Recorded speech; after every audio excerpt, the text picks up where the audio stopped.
اعوذ باللہ من الشیطان الرجیم بسم اللہ الرحمن الرحیم وَإِذِ ابْتَلَىٰ إِبْرَاهِيمَ رَبُّهُ بِكَلِمَاتٍ فَأَتَمَّهُنَّ قَالَ إِنِّي جَاعِلُكَ لِلنَّاسِ إِمَامًا قال ومن ذريتي قال لا ينال عهد الظالمين صدق الله العظيم وصدق الله مولانا الكريم وقال رسول الله صلى الله عليه وسلم من وجد ساعة لأن يزهي ولم يزهي فلا يهزره مصلانا أو كما قال رسول الله صلى الله عليه وسلم۔ محترم سامعین کرام، السلام علیکم ورحمۃ اللہ وبرکاتہ۔ ابھی آپ کے سامنے سورہ بقرہ کی ایک آیت اور ساتھ میں رسول اکرم محمد مصطفیٰ صلی اللہ علیہ وسلم کی ایک مختصر حدیث پیش کی گئی ہے۔ اللہ تبارک تعالیٰ نے اس آیت میں ارشاد فرمایا ہے کہ یاد کرو وقت جب کہ ہم نے اپنے ابراہیم علیہ السلام کو چند باتوں میں آزمایا، وہ ان باتوں میں پورے اترے۔ اللہ تبارک تعالیٰ نے ارشاد فرمایا انی جاعلک للناس اماما، اے ابراہیم ہم تم کو سارے انسانوں کا امام بناتے ہیں۔ قال ومن ذریتی، کہا کہ پروردگار میری اولاد کے بارے میں کیا حکم ہے؟ قال لا ینال عہد الظالمین، کہا کہ جو تمہاری اولاد میں ظالم ہیں ان کو یہ میرا عہد نہیں پہنچے گا، ان کو یہ میرا قول نہیں پہنچے گا۔ اور جو حدیث پیش کی گئی ہے اس میں اللہ کے رسول صلی اللہ علیہ وسلم فرماتے ہیں من وجد ساعة لأن یضحی، جس کسی کے پاس بھی وسعت ہو، پیسہ ہو کہ وہ اللہ کی راہ میں قربانی کر سکے تو اس کو چاہیے کہ قربانی کرے۔ اگر وہ قربان نہیں کرتا ہے تو اللہ کے رسول صلی اللہ علیہ وسلم کی ناراضگیاں فرماتے ہیں کہ خبردار وہ ہماری مسجد کے عیدگاہ کے قریب بھی نہ آنا۔ یعنی جو شخص اللہ کے وسعت کے باوجود بھی اللہ کے احکامات کی تکمیل نہیں کرتا ہے تو اللہ کے رسول فرماتے ہیں کہ خبردار وہ ہماری عیدگاہ کے قریب بھی نہ آئے۔ تو حاضرین محترم، یہ سیدنا ابراہیم علیہ السلام یہ جلیل القدر پیغمبر ہیں۔ اللہ تبارک تعالیٰ نے 1,24,000 پیغمبروں کو بھیجا، جس میں ممتاز پیغمبروں میں سے آپ بھی ایک ہیں۔ تو اللہ تبارک تعالیٰ نے آپ کو اس دنیا میں پیدا فرمایا، آپ 175 سال کی عمر تک زندہ رہے، اور قرآن کریم میں اللہ تبارک تعالیٰ نے 25 آیتوں میں 63 مقامات 63 آیتوں میں آپ کا ذکر خیر فرمایا ہے۔ تو اس طریقے سے اس آیت کے مطابق اللہ تبارک تعالیٰ سیدنا ابراہیم علیہ السلام سے ارشاد فرما رہے ہیں کہ ہم نے آزمایا چند باتوں میں، تو چنانچہ آزمائشیں آئی ہے۔ چنانچہ نمرود نے کہا کہ میں خدا ہوں، آپ نے کہا کہ تو خدا نہیں ہو سکتا ہے، خدا تو وہ ہوتا ہے جو زمین آسمان کو پیدا کرتا ہے، زندگی اور موت دیتا ہے۔ کہا کہ میں بھی زندگی اور موت دیتا ہوں۔ اس نے ایک بے قصور کو بلایا، پھانسی پر چڑھا دیا، اور دوسرے گناہگار کو جس پر پھانسی ہو چکی تھی بلایا، آزاد کر دیا۔ کہا کہ دیکھو میں کس طریقے سے آزاد بھی کرتا ہوں، مطلب ہے کہ کسی کو موت بھی دیتا ہوں اور چھڑا دیتا ہوں۔ ابراہیم علیہ السلام نے دیکھا کہ یہ سمجھ سے باہر ہے، چنانچہ آپ نے فرمایا اچھا میرا رب سورج کو مشرق سے نکالتا ہے، تو مغرب سے نکال کر بتلا۔ تو وہ بالکل حیران ہو کر رہ گیا اور یہ بتلا نہیں سکا۔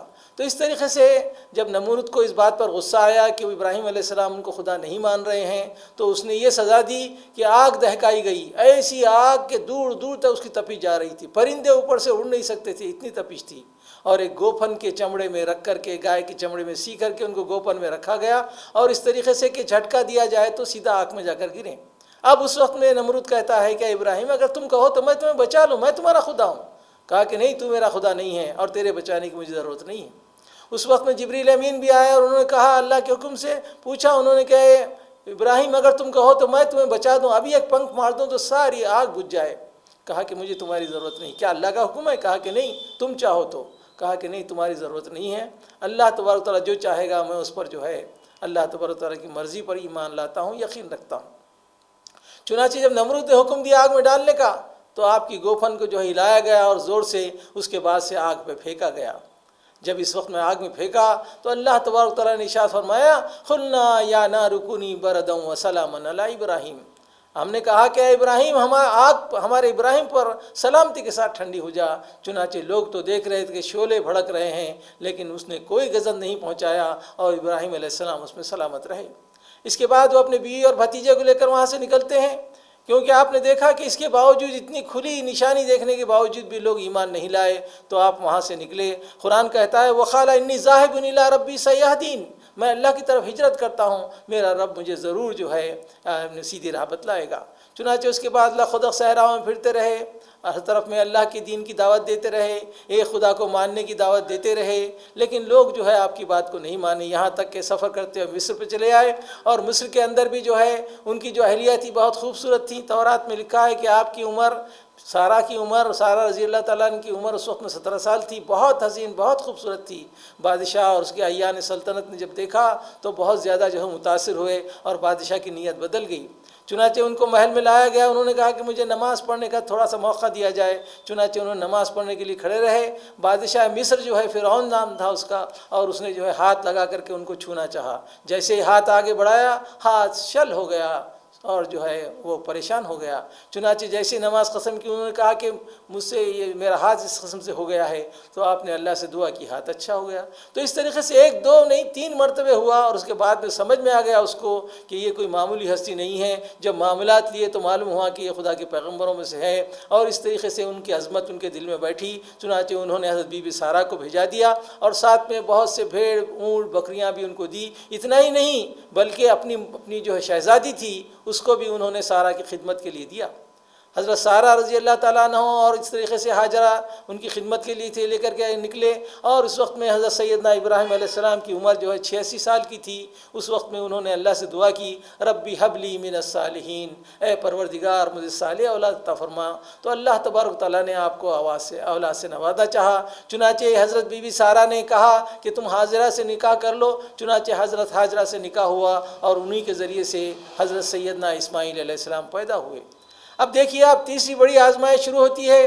پیدائش کے بعد میں حکم ہوا کہ اس بچے کو لے جا کر کے صحرا میں، لخ و دخ صحرا میں چھوڑ کر آؤ۔ ابراہیم علیہ السلام تو نہیں چاہتے تھے، کیونکہ ان کی بیوی کا اصرار تھا، لیکن اللہ تبارک تعالیٰ نے کہا کہ جو بیوی کہہ رہی وہ کرو۔ چنانچہ جو ہے آپ نے اس بچے کو لے کر کے آگے بڑھے، اور اس طریقے سے آج جہاں پر کعبۃ اللہ شریف موجود ہے وہاں پر آپ تشریف لائے، اور انہوں نے ساتھ میں وہاں پر آج یہاں پر یعنی زمزم کا کنواں ہے، وہاں ایک بڑی چٹان تھی، اور ایک بہت بڑا درخت اس چٹان کو لگا ہوا تھا۔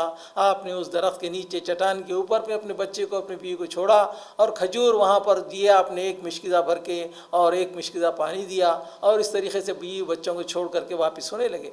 حضرت بی بی ہاجرہ نے پوچھا کہ ابراہیم اس لخ و دخ صحرا میں چھوڑ کر کہاں جا رہے ہو؟ لیکن کوئی جواب نہیں۔ تو پھر جب آگے بڑھنے لگے تو بی بی ہاجرہ فوری دوڑتے ہوئے جا کر ان کا پیچھے سے دامن پکڑ لیا، اور کہا کہ ابراہیم بتاؤ تو صحیح، ہم کو اس یکا و تنہا مقام پر لخ و دخ صحرا میں چھوڑ کر کہاں جا رہے ہو؟ ابراہیم علیہ السلام جذبات سے مغلوب تھے۔ بچے کی جدائی، 87 سال کی عمر میں بچہ پیدا ہوا، اور پھر اپنی عزیز ترین بیوی کو چھوڑنے کا معاملہ، چونکہ اللہ کا حکم تھا، اس طریقے سے آپ نے جو ہے گلا پھرایا، جواب نہیں دے سکے۔ تو بی بی ہاجرہ نے پوچھا کہ کیا یہ ہمارے رب کا حکم ہے؟ کہا کہ ہاں، بس کہا کہ جاؤ، ہمارے لیے اللہ کافی ہے۔ چنانچہ ابراہیم علیہ السلام نے اللہ سے دعا کی کہ پروردگار اسکنتو من ذریتی، میری اولاد کو میں نے یہاں پر چھوڑا ہے، میرے مولا ان کی حفاظت فرما، اور میرے پروردگار ان کو کھانے کو دے، ان کو پھلوں کا رزق عطا فرما، اور خدا کے سوا کسی اور کی بندگی سے ان کو بچائے رکھنا، کیونکہ یہ شیطان جو ہے انسان کو دشمن ہے، اور اس طریقے سے وہ اس کو جو ہے اللہ تبارک تعالیٰ کی ذات میں شریک کرنے کے لیے کہتا ہے۔ چنانچہ وہاں سے وہ نکل گئے۔ اب ادھر بی بی ہاجرہ وہاں بچے کو لے کر کے لخ و دخ صحرا میں ٹھہری رہی۔ دن اور رات کے بھیانک منظر، اکا اور تنہا اور معصوم سا بچہ، شیرخوار سا بچہ، لیکن وہ بیوی محض اللہ کے نام پر وہاں پر رہی، اور ان کو یقین تھا کہ اللہ تبارک تعالیٰ ہماری حفاظت فرمائے گا۔ چنانچہ تھوڑے ہی دنوں میں وہ کھجور ختم ہو گئے، پانی ختم ہو گیا، اور چاروں طرف میں کہیں پانی کا نام و نشان نہیں ہے۔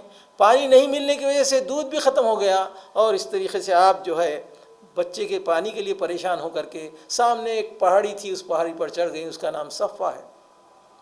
دور تک دیکھا آپ نے، کہیں کوئی چیز نظر نہیں آئی، اور اس طریقے سے جو ہے وہ پہاڑ سے اتر کر کے دوسرے پہاڑی پر چڑھ گئی، اور اس کا نام مروہ پہاڑی ہے۔ وہاں جا کر کے آپ نے دیکھا اس طریقے سے بی بی صحابہ نے کبھی صفا پر چڑھتی ہیں، اس کے بعد اتر کر کے مروہ پر جاتی، مروہ سے نکل کر کے صفا پہ آتی، اس طریقے سے صفا سے مروہ، مروہ سے صفا 7 چکر آپ نے لگائے، اور آخری چکر میں انہیں کچھ آواز آئی تو انہیں کہا کہ کون ہے، سامنے آؤ۔ ہم نے تم کو سن لیا ہے، تمہاری بات سننا چاہتے ہیں۔ تو اس طریقے سے جبریل امین تشریف لائے اور بچے کو وہاں چھوڑ کر کے گئی تھی اس پتھر کے پاس، رونے کی آواز بھی آ رہی تھی، تو بی بی صاحبہ وہاں پر پہنچی اور انہوں نے دیکھا کہ بچے کی پیروں کی رگڑ سے وہاں پر جو ہے پانی کا چشمہ ابل پڑا ہے۔ دراصل جبریل امین نے وہاں ٹھوکر لگائی تھی اور اس طریقے سے وہاں پر پانی کا چشمہ نکل پڑا، پانی پھیلنے لگا۔ تو بی بی صاحبہ نے مٹی کو جو ہے کٹا بنا کر کے روکا اور کہا کہ زمزم زمزم، تھم جا تھم جا تھم جا۔ لیکن اللہ کے رسول فرماتے ہیں اگر ہماری ماں نے اس پانی کو نہ روکا ہوتا تو ساری دنیا میں پھیل جاتا، لیکن اللہ کو تو پھیلانا تھا۔ تو محترم دوستو، ہوا یہ کہ اللہ تبارک تعالیٰ نے ہواؤں کے دوش پر ہوائی جہاز کے ذریعے سے پوری دنیا میں اس مبارک پانی کو پہنچا دیا ہے، زمزم کو پہنچا دیا ہے۔ اور زمزم کی یہ تاثیر ہے کہ کوئی مسلمان ایسا نہیں کہ جس کے حلق میں چند قطرے زمزم کے نہ پڑے ہوں۔ یہ ایسا عظیم الشان پانی ہے کہ دنیا میں اس پانی کا آج تک ایک کیمیکل مقابلہ بھی نہیں کیا جا سکا۔ ہزاروں سال رکھ لیجئے اس میں کسی قسم کے کیڑے پیدا نہیں ہوں گے، اور اس قسم کے ایسے مرکبات اللہ تبارک تعالیٰ نے رکھا ہے جو انسان کے لیے بہت ہی فائدہ مند اور بہت ہی جو ہے۔ اور وہ سب میں بڑی بات یہ کہ یہ متبرک پانی ہے جو جبریل امین کے ذریعے سے اللہ تبارک تعالیٰ نے بھیجا تھا۔ تو اس طریقے سے بی بی صاحبہ وہاں پر رہیں، اس کو کھانے پینے لگی، اور اس طریقے سے وہاں پر جب پرندے اڑنے لگے وہاں پر پانی کی وجہ سے، تو مسافروں نے دیکھ کر کے سمجھا کہ یہاں پانی ہے، آ کر کے دیکھا تو پانی تھا، یہاں ٹھہر گئے۔ جرہم نام کا قبیلہ تھا، انہوں نے کہا کہ ہم ٹھہرنا چاہتے ہیں۔ بی بی صاحبہ نے کہا ٹھہر سکتے ہو لیکن پانی پر تمہارا حق نہیں ہوگا۔ چنانچہ وہ لوگوں نے مان لیا اور وہاں پر ٹھہرنے لگے، اور اسماعیل علیہ السلام ان کے درمیان بڑھنے لگے۔ اب دیکھیے اللہ تبارک تعالیٰ کا تیسری مرتبہ امتحان ہوتا ہے جب یہ بچہ اسماعیل علیہ السلام دوڑنے پھرنے کے لائق ہو گیا۔ مفسرین کہتے ہیں کہ 13 سال کی عمر کا ہو گیا، تو اس وقت میں ابراہیم علیہ السلام آتے جاتے رہتے تھے اپنے بچے کو دیکھنے کے لیے، تو انہوں نے خواب میں دیکھا کہ وہ خواب میں اپنے بیٹے کو ذبح کر رہے ہیں۔ انہوں نے دیکھا خواب، پیغمبر کا خواب میں معمولی خواب نہیں ہوتا ہے، یہ اللہ کی طرف سے ہوتا ہے۔ چنانچہ انہوں نے سمجھا کہ اللہ تبارک تعالیٰ میری عزیز چیزیں، ترین چیزیں چاہتا ہے، چنانچہ بہت ساری جو اپنے پاس پیسہ وغیرہ تھا وہ تمام خدا کی راہ میں لٹا دیا۔ لیکن پھر دوسرے دن خواب پڑا تو آپ نے جتنے جانور تھے، اونٹ وغیرہ تمام، اس کو ذبح کر کے لوگوں کے اندر تقسیم کر دیا۔ پھر اس کے بعد تیسرے دن خواب پڑا تو آپ نے کہا کہ نہیں، پروردگار دراصل یہ دیکھتا ہے کہ میں اپنے بیٹے کو عزیز رکھتا ہوں یا اللہ تبارک تعالیٰ سے محبت رکھتا ہوں۔ تو یہ امتحانات تھے جو سیدنا ابراہیم علیہ السلام پر لیے گئے، بڑے سخت امتحانات۔ چنانچہ اب یہ سوال یہ تھا کہ تم کو اللہ کا حکم عزیز ہے، اللہ کی ادا پسند ہے، اللہ نے جو خواب میں بتلایا ہے کہ تم بیٹے کو ذبح کر رہے ہو، واقعتاً تم اللہ کی محبت میں کر سکتے ہو یا بیٹے کی محبت میں اللہ کے حکم کو بازو رکھ دے سکتے ہو؟ تو اس طریقے سے انہوں نے سوچا کہ نہیں، مجھے تو اللہ کا حکم ماننا چاہیے چاہے جو کچھ بھی ہو۔ آگ میں ڈالا گیا تھا تب بھی انہوں نے کہا تھا کہ نہیں، اللہ جو چاہے گا ہوگا۔ اللہ نے وہاں بچا لیا تھا۔ چنانچہ آپ نے یہ سوچا کہ یہاں بھی اللہ کے حکم کو مانا جائے، اللہ تبارک تعالیٰ حکم ماننے میں ہی میری بھلائی ہے۔ چنانچہ انہوں نے بیٹے کو ساتھ لیا اور جو ہے چھری ساتھ میں لے لی اور اس طریقے سے آگے بڑھنے لگے، اور اپنے بیٹے کو انہوں نے کہا کہ بیٹے، میں نے جو ہے دیکھے گا، انی ارا فی المنام انی اذبحک فانظر ماذا تری، اے میرے بیٹے میں نے دیکھا ہے کہ خواب میں تم کو ذبح کر رہا ہوں، بتاؤ تمہاری کیا مرضی ہے، تم کیا چاہتے ہو؟ تو بیٹا کیا جواب دیتا ہے؟ یا ابت افعل ما تؤمر ستجدنی ان شاء اللہ من الصابرین، اے ابا جان، جو اللہ تبارک تعالیٰ آپ کو حکم دے رہا ہے آپ اس حکم کی تکمیل کیجئے، انشاءاللہ آپ مجھے صبر کرنے والوں میں سے پائیں گے۔ تو اس طریقے سے اس بیٹے کو لے کر جانے لگے تو 3 مرتبہ شیطان نے آ کر بہکایا اور کہا کہ کہیں ایسا ہوتا ہے، خواب کو کہیں کوئی سچ کرتا ہے، کہیں وہ اپنے بیٹے کو کہیں قربان کرتا ہے، اور بیٹے کو کہا کہ باپ تم کو قربان کرنے جا رہا ہے۔ اس طریقے سے شیطان نے بہکانے کی کوشش کی اور تینوں مقامات پر ان دونوں نے جو ہے کنکریاں مار کر کے شیطان کو بھگایا۔ آج بھی حاجی حضرات جاتے ہیں، جمرات کہا جاتا ہے، وہ تینوں مقامات پر بڑے بڑے ستون ہیں، وہاں پر وہ کنکریاں مارتے ہیں۔ یہ سمبال ہے، مطلب کہنے کا یہ ہے کہ شیطان جب بھی اکسائے، جب بھی بہکائے تو کنکریاں مار کر اس کو جو ہے دور کرنا چاہیے، اس پر لعنت بھیجنی چاہیے۔ چنانچہ سیدنا ابراہیم علیہ السلام اپنے بیٹے کو لے کر پہنچے اور وہاں پر جا کے بیٹے کو جو ہے انہوں نے پیشانی کے بل گرا دیا۔ ہم اردو میں پیشانی اس کو کہتے ہیں جو سامنے آتی ہے، عربی میں پیشانی 2 ہوتی ہے، ایک بازو، کن پٹی کو پیشانی کہا جاتا ہے اور سامنے کے حصے کو جبنا کہا جاتا ہے۔ تو اس طریقے سے بیٹے کو جو ہے کروٹ کے بل گرا دیا اور چھری لے کر چاہتے تھے کہ وہ بچے کو ذبح کر دیں، تو عین اس وقت میں اللہ تبارک تعالیٰ نے ندا دی۔ چنانچہ قرآن کریم میں وہ بیان موجود ہے، اللہ تبارک تعالیٰ فرماتے ہیں جب فلما بلغ معه السعي قال انی ارى فی المنام انی اذبحک فانظر ماذا ترى۔ جب بچہ بھاگ دوڑ کے لائق ہو گیا تو ہم نے باپ کو دکھایا کہ وہ خواب میں اپنے بیٹے کو ذبح کر رہے ہیں، تو انہوں نے جو ہے ابراہیم علیہ السلام نے اپنے بیٹے سے پوچھا کہ بیٹے میں نے خواب میں دیکھا ہے کہ میں تم کو ذبح کر رہا ہوں، فانظر ماذا ترى، بتلاؤ تمہاری اس میں کیا مرضی ہے۔ بچہ کہتا ہے یا ابت افعل ما تؤمر ستجدنی ان شاء اللہ من الصابرین، اے ہمارے ابا جان جو کچھ اللہ حکم دے رہا ہے، ذبح کرنے کا حکم دے رہا ہے، کر گزریے، انشاءاللہ آپ مجھے اللہ کی رضا پر راضی پائیں گے، مجھے صبر کرنے والا پائیں گے۔ فلما اسلما وتلہ للجبین، جب ان دونوں نے اللہ کی مرضی پر رضامندی اختیار کر لی اور بیٹے کو کروٹ کے بل، جبین کے بل باپ نے لٹا دیا، ہاتھ پیر بھی باندھ دیے اور اب چھری لے کر کے بس چلانا ہی چاہتے تھے، تو اللہ تبارک تعالیٰ کی طرف سے ندائی آواز آئی۔ کیا آئی آواز؟ وَنَادَيْنَاهُ أَن يَا إِبْرَاهِيمُ، ہم نے ندا دی کہ اے ابراہیم قد صدقت الرؤيا انا كذلك نجزي المحسنين، یقیناً تم نے خواب کو سچ کر دکھایا، بے شک ہم جو ہے نیکوکاروں کو ایسا ہی بدلہ دیا کرتے ہیں۔ ان هذا لهو البلاء المبين، اللہ تعالیٰ خود فرما رہے ہیں یہ بہت بڑی آزمائش تھی، دنیا میں کسی سے آزمائش نہیں لی گئی تھی، ایسی زبردست آزمائش تھی، بیٹے کے گلے پر باپ کے ہاتھ سے چھری، اور یہ جو ہے اس قسم سے اللہ کی رضا کے لیے، اس سے بڑا امتحان نہیں تھا، اور اس سے بڑے امتحان میں آج تک کوئی کامیاب نہیں ہوا تھا۔ ساری کائنات دنگ ہو کر دیکھ رہی تھی کہ ایک باپ کی چھری بیٹے پر چلنے والی ہے۔ اللہ تبارک تعالیٰ نے انعام سے نوازا اور فرمایا ان ھذا لہو البلاء المبین، بے شک یہ بہت بڑی جو ہے امتحان تھا، بہت بڑی آزمائش تھی۔ وَفَدَيْنَاهُ بِذِبْحٍ عَظِيمٍ، اور ہم نے جو ہے اس بچے کے بدلے میں جنت سے ایک دمبے کو قربانی کو بھیج دیا اور کہا کہ اس بچے کو بدلے میں اس قربانی کو ذبح کرو۔ وَتَرَكْنَا عَلَيْهِ فِي الْآخِرِينَ، اور ہم نے جو ہے بعد والوں کے اندر بھی جو ہے اس سنت کو جاری کر دیا، اس طریقے کو جاری کر دیا۔ ابراہیم علیہ السلام کے بعد سے ہزاروں سال تک آنے والے حج کو وہ مکمل طور سے جو ہے وہاں پر قربانی دیا کرتے ہیں۔ حاجی بغیر قربانی کے حج نہیں ہوتا ہے، وہاں پر اللہ کی راہ میں جانور کو قربانی دی جاتی ہے۔ تو اس طریقے سے ہوتا رہا، لیکن نبی اکرم صلی اللہ علیہ وسلم نے مبارک جائیے آپ کی ذات اقدس پر اس نعمت کو قربانی کی ساری دنیا میں عام کر دیا۔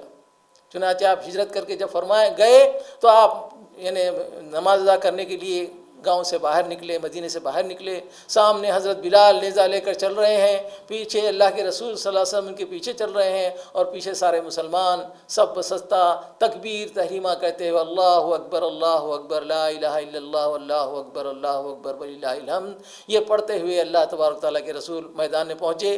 حضرت بلال نے نیزہ گاڑ دیا قبلے کے رخ میں، اور اس کے بعد آپ نے نماز ادا فرمائی۔ نماز ادا کرتے ہی 2 بکرے لائے گئے، اونچے اور چت بکرے مختلف رنگ کے تھے، آپ نے ان 2 بکروں کو ذبح فرمایا، اور اس کے بعد فرمایا کہ اب ساری امت قیامت تک کے لیے ان دنوں میں، ذی الحجہ کے دنوں میں، عید قربان کے بعد، نماز کے بعد میں قربانی کرے گی، اور اس طریقے سے ان کو قربانی کا ثواب ملے گا۔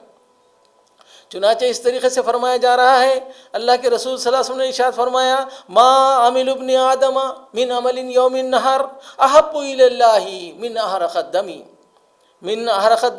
وان الدم لیقع من اللہ بمکان قبل ان یقطع بالارض فتیبوا بها نفسا۔ اللہ کے رسول صلی اللہ علیہ وسلم فرما رہے ہیں کہ دیکھو یوم نہر کے دن، قربانی کے دن، عید کے دن سب میں زیادہ پسندیدہ عمل اللہ کو خون کا بہانا ہوتا ہے، لہذا جب کوئی آدمی اپنی قربانی کرتا ہے اس سے پہلے کہ وہ خون زمین پر گرے، اللہ تبارک تعالیٰ کی بارگاہ میں مقبول ہو جاتا ہے، اور اللہ تبارک تعالیٰ اس کو خوشیاں دنیا اور آخرت کی، دنیا میں بھی کامیابی اور آخرت کی جنت اس کو نوازتے ہیں۔ اس طریقے سے لوگوں نے پوچھا اے اللہ کے رسول صلی اللہ علیہ وسلم، یا رسول اللہ ھذہ الاضاحی، اے اللہ کے رسول یہ ذبح کیا ہے، یہ قربانی کیا ہے؟ آپ نے فرمایا سنت ابیکم، یہ تمہارے باپ ابراہیم علیہ السلام کی جو ہے طریقہ ہے، لہٰذا تم اپنے باپ کے طریقے پر چلو۔ لوگوں نے پوچھا قالوا فما لنا فیہا یا رسول اللہ، اے اللہ کے رسول یہ ہمارے باپ کا طریقہ سنت ہے، لیکن ہمارے لیے اس میں کیا ہے؟ اللہ کے رسول نے فرمایا قال بکل شعرۃ حسنہ، ایک بال کے اوپر میں اس کی نیکیاں ملیں گی۔ بال بکری پہ، مینڈے پہ بے انتہا ہوتے ہیں، اور اونٹ اور جو ہے بھیڑوں کے لیے بتلایا گیا کہ رواں جو ہوتا ہے ان کے جسم پر اتنی تعداد میں، مطلب ہے کہ بے گنتی تعداد میں اللہ تبارک تعالیٰ اس کے نیکیاں عطا فرماتے ہیں۔ تو اس طریقے سے عید قربان کا مطلب یہ ہے اللہ کی رضا کے لیے سب کچھ لٹا دیا جائے۔ آج جو مسلمان قربانی کرتا ہے اس عزم سے کرتا ہے، ایک سنبھال سمجھ کر کرتا ہے کہ اے اللہ جب بھی ضرورت ہوگی تیرے دین کے لیے، تیرے لیے، تیرے حکم کے لیے میں اپنی جان، اپنا مال، سب کچھ دینے کے لیے تیار ہوں۔ قل ان صلاتی و نسکی و محیای و مماتی للہ رب العالمین، میری نماز، میری قربانی، میری زندگی، میری موت، سب کچھ اللہ رب العالمین کے لیے ہے، یہ کہہ کر کے وہ اللہ تبارک و تعالیٰ کی بارگاہ میں سنبال کے طور پر جانور کو جو پیش کرتا ہے۔ ہزاروں لوگ ہو، آج ہزاروں لاکھوں کروڑوں لوگ دنیا کی بے انتہا دولت مسلمان جو ہے ہیج سمجھ کر کے خدا کی راہ میں اس کو خرچ کرتے ہیں۔ اصل میں اللہ تبارک و تعالیٰ اس قربانی کے ذریعے سے جو پیدا کرنا چاہتا ہے ایک مسلمان میں، وہ یہ ہے کہ ہم سب کچھ اللہ کے ہیں، اللہ کی مرضی پہ جئیں گے، اللہ نے جو کام کرنے کے لیے کہا کریں گے، اللہ نے جو نہیں کرنے کے لیے کہا ہے اس کو نہیں کریں گے۔ دنیا کی ساری لالچ بھی مل جائے، ساری حکومتیں مل جائے، سارا ڈرا بھی مل جائے، تو ایک مومن خدا کے سوا کسی اور سے نہیں ڈرے گا، اور خدا کے احکامات ہی کو سب کچھ سمجھے گا۔ یہ دراصل صرف اور صرف اللہ تبارک تعالیٰ اسی کے ذریعے سے ایک مومن کے اندر جو جذبہ قربانی پیدا ہوتا ہے، اسی جانور کے ذبح کرنے سے پیدا ہوتا ہے، دوسری خیرات کرنے سے، بڑی دولت خرچ کر دینے سے اس کو پاکی ملتی ہے، اس کو ذریعے نیکیاں ملتی ہیں، لیکن جو جذبہ قربانی کا انسان کے اندر پیدا ہونا چاہیے، ایک مومن کے اندر پیدا ہونا چاہیے، اللہ تبارک تعالیٰ انسان کو پیدا کرنے والا خوب جانتا ہے۔ یہ جذبہ صرف اور صرف ایک جانور کو، زندہ جانور کو اپنے آنکھوں کے سامنے چھری سے ذبح کرتے ہوئے جو دل کی حالت ہوتی ہے، کیسے اس نے اپنے باپ نے اپنے بیٹے کو کیسے ذبح کیا ہوگا، کیسے ذبح کرنے کے لیے آگے بڑھے ہوں گے، اور اس طریقے سے اللہ کی راہ میں انہوں نے کیسا جو ہے اپنی مرضی کو بچھا دیا، اللہ کی مرضی پر مکمل طور سے کامل رہے۔ ابراہیم علیہ السلام کی سنت یہی ہے کہ اللہ نے جو کہا ہے آپ نے کیا، مکمل زندگی آپ کی امتحان ہے، اس امتحان میں اللہ تبارک تعالیٰ نے جو ہے کامیاب فرمایا جا رہا ہے۔ وَإِذِ ابْتَلَىٰ إِبْرَاهِيمَ رَبُّهُ بِكَلِمَاتٍ، ان کے رب نے چند باتوں میں ان کو آزمایا، فَأَتَمَّهُنَّ، وہ اس میں پورے اترے۔ قَالَ إِنِّي جَاعِلُكَ لِلنَّاسِ إِمَامًا، کہا کہ ہم تم کو سارے انسانوں کا امام بناتے ہیں۔ قَالَ مِن ذُرِّيَّتِي، کہا میری اولاد کے بارے میں کیا حکم ہے، کہا گیا کہ تمہاری اولاد کے بارے میں بھی جو ظالم ہیں، جو اللہ کو نہیں ماننے والے ہیں، جو اللہ تبارک و تعالیٰ کے احکامات کی روگردانی کرتے ہیں، زمین میں فتنہ فساد پھیلاتے ہیں، وہ ظالم ہیں۔ ایسے لوگوں کو اللہ تبارک و تعالیٰ منصب امامت، لوگوں کی امامت اور لوگوں کی قیادت، لوگوں کی سرداری عطا نہیں فرمائے گا۔ تو حاضرین محترم، یہ عید دراصل امت مسلمہ کے لیے ہر سال آتی ہے۔ ہر سال ایک مومن عزم کرتا ہے کہ اس دنیا میں ہم آئے ہیں، اللہ تبارک تعالیٰ نے دنیا میں بھیجنے کا مقصد ہی کوئی بتلا دیا ہے۔ الذی خلق الموت والحیات لیبلوکم ایکم احسن عملا، دنیا کے اندر تمہیں اس لیے بھیجا گیا ہے تاکہ تمہارا امتحان لے کہ تم میں سے کون اچھے عمل کرتا ہے۔ لہٰذا ایک مومن کی ساری زندگی امتحان ہے، اور اس امتحان میں ہر پہلو آتا ہے، بھلا برا، نیکی بدلی، سیدھا غلط، تو اس میں سے سیدھے کو اختیار کرتا ہے، بھلے کو اختیار کرتا ہے، یا برے کو اور غلط کو اختیار کرتا ہے۔ یہ امتحان چل رہا ہے۔ چنانچہ یہ بقرعید کی عید سارے عالم کے مسلمانوں کے لیے خوشی کا باعث بھی ہے کہ اللہ کی خوشی بھی حاصل کریں، اور سب میں بڑی چیز یہ ہے کہ سنت ابراہیم پر عمل کرنے کا موقع بھی ہے۔ میں اللہ سے دعا کرتا ہوں کہ باری تعالیٰ ساری امت کو ان تمام نعمتوں کے اندر حصہ دار بنا، دنیا میں آخرت میں کامیابی عطا فرما، اور ہم اپنے ابنائے وطن کو بھی بتلا سکیں کہ اللہ کی رضا کے خاطر ایک مومن کس طریقے سے سب کچھ قربان کرنے کے لیے تیار ہے۔ وآخر الدعوانا ان الحمد للہ رب العالمین۔